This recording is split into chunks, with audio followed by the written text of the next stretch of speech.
हाय दोस्तों, welcome to fact हमेशा YouTube channel. दोस्तों, क्या आप जानते हैं निरमा वॉशिंग पाउडर के पैकेट पर छपी हुई लड़की की अमेजिंग कहानी? तो चलिए आज हम आपको निरमा वॉशिंग पाउडर के पैकेट पर छपी हुई लड़की की अमेजिंग स्टोरी बताएंगे। दोस्तों, अगर हम बात करें 90 की दशक के विज्ञापन का, तो उस समय का सबसे फेमस विज्ञापन वॉशिंग पाउडर निरमा का था। इस एड का विज्ञापन गीत आज भी लोगों की जुबान पर है। आज भी लोग वॉशिंग पाउडर निरमा के विज्ञापन गीत को गुनगुनाते रहते हैं। लेकिन क्या आप कभी निरमा के पैकेट पर ध्यान दिया है? निरमा के पैकेट पर एक खिलखिलाती हुई लड़की की तस्वीर भी है। वह लड़की कौन है और आज तक केवल उसी लड़की की फोटो का ही इस्तेमाल क्यों किया जाता है? क्या आपने कभी इसके बारे में विचार किया है? तो दोस्तों, चलिए जानते हैं निरमा वॉशिंग पाउडर के पैकेट पर छपी लड़की की अमेजिंग कहानी के बारे में। साल 1969 में गुजरात के रहने वाले व्यक्ति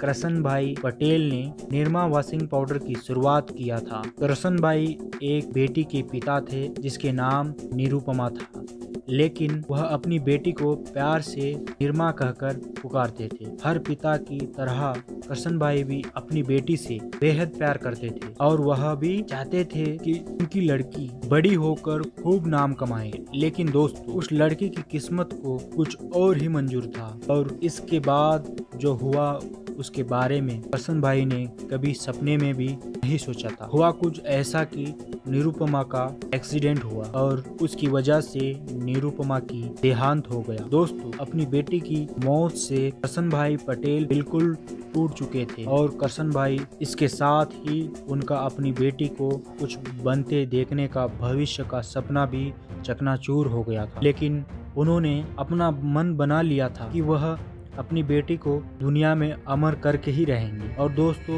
उन्होंने यह करके भी दिखाया। अपनी बेटी की मौत के बाद उन्होंने बहुत मेहनत से वॉशिंग पाउडर को बनाया जिसका नाम निरमा पाउडर रखा गया और इसके पैकेट पर अपनी बेटी निरमा की फोटो लगाकर बेचना शुरू कर दिया। दोस्तों, उस समय के दौर में सर्फ जैसे कई डिटर्जेंट पाउडर बाजार में मौजूद थे। उस समय 1 किलो सर्फ का पैकेट 15 रुपए का था, जबकि कृष्ण भाई पटेल निरमा पाउडर को सिर्फ 3.5 रुपए किलो बेच रहे थे। कृष्ण भाई सरकारी नौकरी करते थे, जिसके चलते वे अपने बाइसिकल से ऑफिस को जाते और वापस आते समय रास्ते के आसपास के घरों में वॉशिंग पाउडर बेचते थे, जिसके बाद लोगों के बीच निरमा पाउडर पॉपुलर होने लगा। करीब 3 साल की कड़ी मेहनत करके उसके बाद उन्होंने वॉशिंग पाउडर का फार्मूला बना लिया। निरमा पाउडर के बनाने से लेकर बेचने तक का सारा काम कृष्ण भाई पटेल खुद किया करते थे। दोस्तों,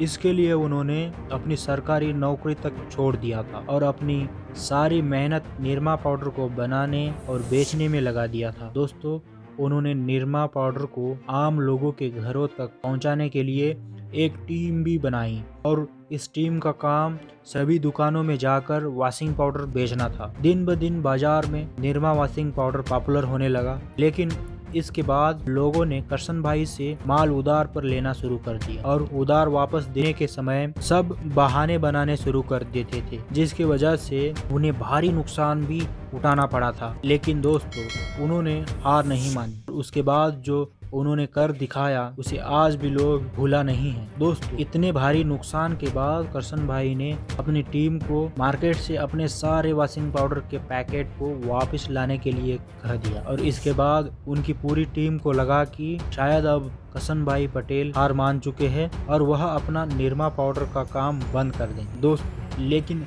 ऐसा नहीं था। कृष्ण भाई पटेल के दिमाग में तो कुछ और ही चल रहा था। अब उनके दिमाग में आया क्यों न निरमा का विज्ञापन टीवी में दिया जाए। इसके बाद निरमा का विज्ञापन टीवी पर आया और रातों रात इसने लोगों का ध्यान आकर्षित कर लिया। इस विज्ञापन का गीत को वॉशिंग पाउडर निरमा यानी वॉशिंग पाउडर निरमा इसे बच्चे से लेकर बुजुर्ग व्यक्ति तक सबकी जुबान पर चढ़ गए। इसके बाद से निरमा वॉशिंग पाउडर सिर्फ गुजरात स्टेट में ही नहीं पूरे भारत देश में फेमस हो गए। आज के दिन कृष्ण भाई पटेल इंडिया के टॉप 50 अमीर इंसानों में से अपनी कंपनी की 4.2 बिलियन संपत्ति के साथ इंडिया के 40वें अमीर इंसान हैं। दोस्तों, यह सभी जानकारी वेबसाइट से हासिल कर सकते हैं। तो दोस्त हमें उम्मीद है कि हमारा ये वीडियो आपको पसंद आया होगा। इसी तरह के वीडियोस के लिए हमारे फैक्ट हमेशा यूट्यूब चैनल को सब्सक्राइब करना मत भूलिएगा।